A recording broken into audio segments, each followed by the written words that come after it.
Welcome to the Pearl High School Broadcasting Team's podcast series. Teachers and students.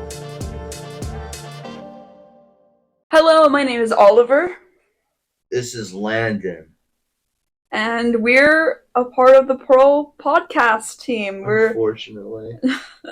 And today we're doing true crime. True crime. I love reading about people who are mentally deranged. It is fun time. Fun times. I have the Wikipedia pulled up, and today we're covering the 1986 case of the murder of Sherry Rasmussen.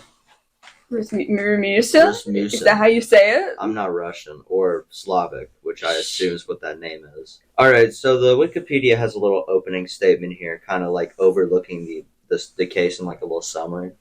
It goes, on February 24th, 1986, the body of Sherry Rasmussen, born February 7th, 1957, was found in the apartment she shared with her husband, John Ruetten, in Van Nuys, California, United States. She had been beaten and shot 3 times in a struggle. The Los Angeles Police Department initially considered the case a botched burglary, and were unable to identify a suspect. Rasmussen's father believed that the LAPD officer Stephanie Lazarus, who was formerly in a relationship with Ruetten, was a prime suspect. So, Yeah.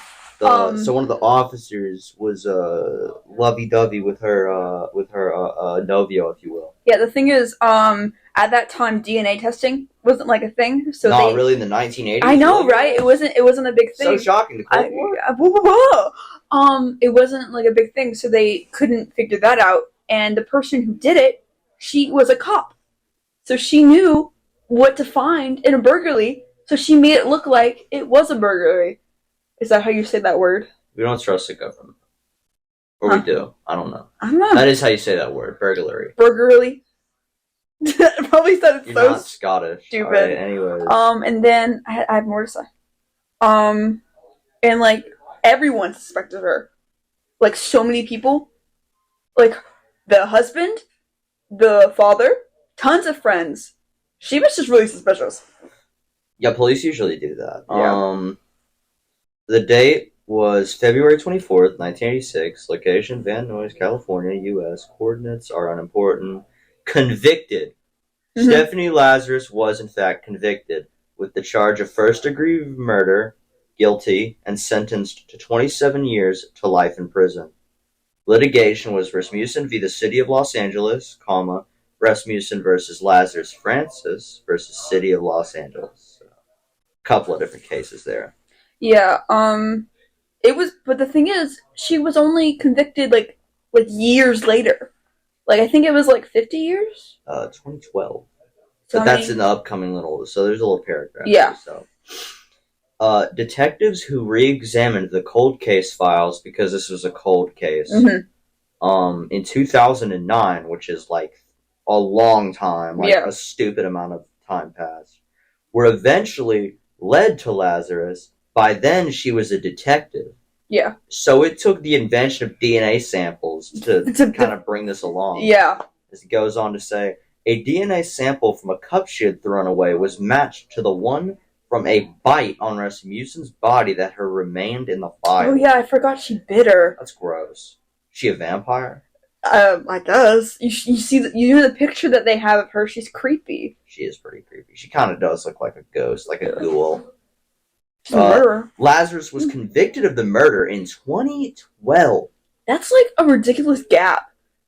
She was out there in the public for so many years after doing such atrocity. Let me just run my math. Let me just run my mathinator real quick. Yeah. 1986. That was a whole 26 years after. Yeah. The thing. Yeah, Dude, it was a cold case for 26 years, hard. and she was in the police station acting like nothing happened. And is serving a sentence of 27 years to life for first-degree murder at the California Institution for Women in Corona. Corona. Corona. Corona? Corona. C-O-R-O-N-A. Okay. I don't know. Either one. Yeah. Anyway, it goes on. Lazarus appealed the conviction. That's not going to go through. claiming the age Yeah. of the case and evidence denied her due process, which isn't really true, because, like, Yeah. if you have DNA at a crime scene and you were there, and it's a long time ago, I think that counts as due process. Yeah. And the thing is, her interview, because her interview, when they started questioning her, it was presented to her. It's on YouTube. It's a really interesting video. It was presented to her as like just another talking about another case, and it wasn't about them suspecting her for a murder case. And it was like a whole thing. And then she started getting interrogated, and like since she didn't know this was going to happen, she didn't have time to prepare for her answers, and so her story kept getting mixed up, and so much happened. You think you'd be able to make up a story that happened 26 years ago? I know, right? No. Oh no, her story got mixed up so often. I feel like I could have done it. You. Anyways, so yeah, due process is kind of thrown out the window. She was convicted, which kind of is due process. Yeah, but she also alleged that the search warrant was improperly granted. If your DNA is found at a crime scene, buddy, that's a search warrant. yeah, like if you like. Isn't she a police officer? Shouldn't she know these things? Yeah. Weird. Her statements in an interview prior to her arrest were compelled, and that evidence supporting the original case theory should have been admitted at the trial. I think that's talking about stuff she said should have been held at the trial. I'm not sure. Okay, so I know like a little bit of the beginning of her story before like she did this. She was a weird like the two like the husband and her ex-boyfriend they weren't even like really together. Like she just really liked him, and like they like spent the night with each other a few times, and like she was so weird about it. Like she would never like shut up about him, and she just kept going and going and going, and she would not stop. And then eventually got married to someone who he actually liked. Anyways, her guilty verdict in 2015 was upheld by the California Court of Appeal. Thank God California does the greatest thing for the first time. For the second district of the state. So, her appeal was just tossed away because she didn't deserve it. Yeah. She killed someone. She killed someone, y'all. And then the final little paragraph we have here in the basic overview is, some of the police files suggest that evidence could have implicated Lazarus earlier in the investigation was later removed, perhaps by others in the LAPD, corrupt officers probably. Of course. Rasmussen's parents unsuccessfully sued the department over this and other aspects of the investigation. Sadly, the government does not come to light in these times. Of course. There's like a couple times where that's happened. Like, the MLK thing. Yeah, there's a lot of cases that happened, and it's like they just. When the government does lose a sue, it's pretty funny. Yeah, that's funny. Like, Jennifer Francis, the criminalist who found key evidence from the bite mark, unsuccessfully sued the city of Los Angeles, claiming she was pressured by police to favor certain aspects in this and other high-profile cases, and was retaliated against when she brought this to the department's attention. So, when she brought her findings and that the city of Los Angeles and their LAPD could be held accountable for the lack of evidence and really lack of an investigation, yeah. She was pressured by the department, officers, and state to not do that. Isn't that convenient, gentlemen? I know, right? Alright, let's read this trial. I'm a real big trial guy. This has got to be good. The trial began in early 2012, 30 years later. Oh my goodness. In Los Angeles County Superior Court, prosecutors argued Lazarus' motive for the murder was jealousy over Sherry Rasmussen's relationship with Rutten. It was. Makes sense, honestly. In his opening argument, prosecutor Shannon Presby summed up the case as, quote, a bite, a bullet, a gun barrel, and a broken heart. And then for a guy she never dated. That's the evidence that will prove to you that defendant Stephanie Lazarus murdered Sherry Rasmussen. Y'all... Well, the DNA sample is enough evidence. Y'all really this crazy? Killing people over... A broken heart that a guy you never dated? Like, officially? It's pretty weird. She says they dated. They never officially did. Y'all stay safe out there. A highlight of the case was Rutten's testimony. Oh, this gotta be good. Oh, God. Several times he became emotional and wept, particularly when recalling his courtship of Rasmussen. Oh. He allowed that sleeping with Lazarus while he was engaged to his future Oh wife yeah, I was a forgot mistake. I forgot they did that. Yeah, she convinced him to do that with her.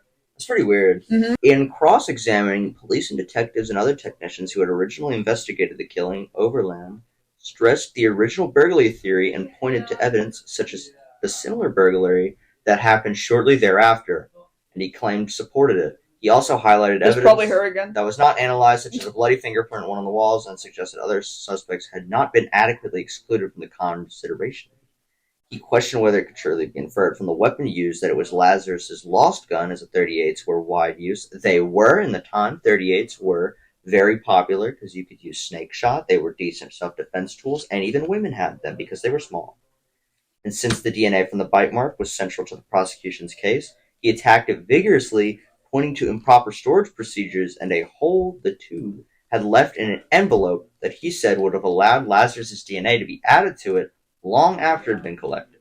So that's like the defense. They're talking about the... Yeah, they're coming up. That's what they always do. They always have to come up with something like Rambo. It's not a bad defense. It's not. It's actually pretty good, but I feel like the evidence against her was just That's too a big. good lawyer, but I don't think he can get her out of it. Yeah. I think the evidence against her was Guy just knows. too big. Guy knows what he's talking about with that 38. Mm-hmm. During the 2 days in which he presented this case in chief, Overland focused on the prosecution's theme of a lovelorn Lazarus, presenting friends of hers who denied that she was showing any signs of violence or despondence over her failed relationship with Rutten at the time of the murder. Also, she's married to a guy. She was married. He is not mentioned anywhere. I know, but I know he exists. Is he important at all? No, I just thought it was Wow. crazy that she was obsessing over this guy and killed his wife Hey man, while it's like she was married. It's like a celebrity crush. Man. Plus, Lazarus is a base last name. Like, I was talking to Oliver about this. That is a cool last name. It is, Only but it wasn't it wasn't a murderer's last name. I don't even think. Maybe that's not her last name. Maybe that's her husband's last name. Well, then her husband's a banger last name. Excerpts from a, oh my god, contemporaneous journal were offered as evidence. Lazarus wrote in it of dating several different men, none of them Rutten. He reinforced his attack on forensic evidence, calling as his last witness a fingerprint excerpt. He said that some of the prints at the crime scene did not match those of Lazarus. That's interesting. Yeah. Because I believe Lazarus probably did do it. Yeah, she probably did. She was very okay. But like, what if she had help? But you gotta think about it. You haven't seen the interview, and looking at that interview, it makes her look so guilty. No, because like there's this guy in who got killed in Florida in a hotel. Mhm. Ben Novak. Yeah. He was killed there, and his wife didn't kill him. She just hired a bunch of hitmen to do Yeah, it. that's a big. That can. I mean, So what if she had like she had help with that since there was somebody else? But I feel like it was so targeted. Like the way it happened, like she shot her, bit her, and then beat her to death. That's weird. I feel like that's so like. That's such an out of like. That's such like a that I think the numbers there. I don't think that like line of events matches up. Yeah, I don't think it does. But like I know like the ending straw was beating her to death. I don't think she died due to the gunshots. Guys, in my opinion, I think she's a vampire. She beat her to It death. goes on. It just keeps going unimportant. So it Yeah. says she didn't have a fair fight in the case because she was like a caged predator. Which, if you're a predator, you're probably also that's not a very good thing to call yourself. I'm gonna be real. And then it says that her lawyer dismissed the case as a circumstantial fluff and fill. Oh, real now? Is that so? Isn't that what lawyers The do? DNA. So his entire point is that quote, guys, they just found her DNA in the bite mark. The fingerprints weren't hers. She just bit her while she was dead. Bit her while she was the day she died, That's in the also place she died, at the area she died. You moved for a mistrial. Didn't happen. She didn't say anything because she had the Fifth Amendment right against self-incrimination, which is fair. Check up your rights, gentlemen. Thank you very much. And then after several days of deliberation, 52 days to convict this guy or girl or whatever. Monster, vampire, werewolf, whatever she is. alien. I would have put past if she's an alien. Lazarus sounds like an she's alien a last xenomorph. name. She's got like the mouth thing that sticks out and pokes her. That's why she bit her. Oh my goodness! She was convicted of first-degree murder. Based. Later that month, she was sentenced to 27 years to life in prison. Yada yada yada. And she is currently serving her sentence in the California Institution for Women in Corona. After credit for time served for the trial, she was eligible for Parole! She's going to be eligible for parole in December of 2034.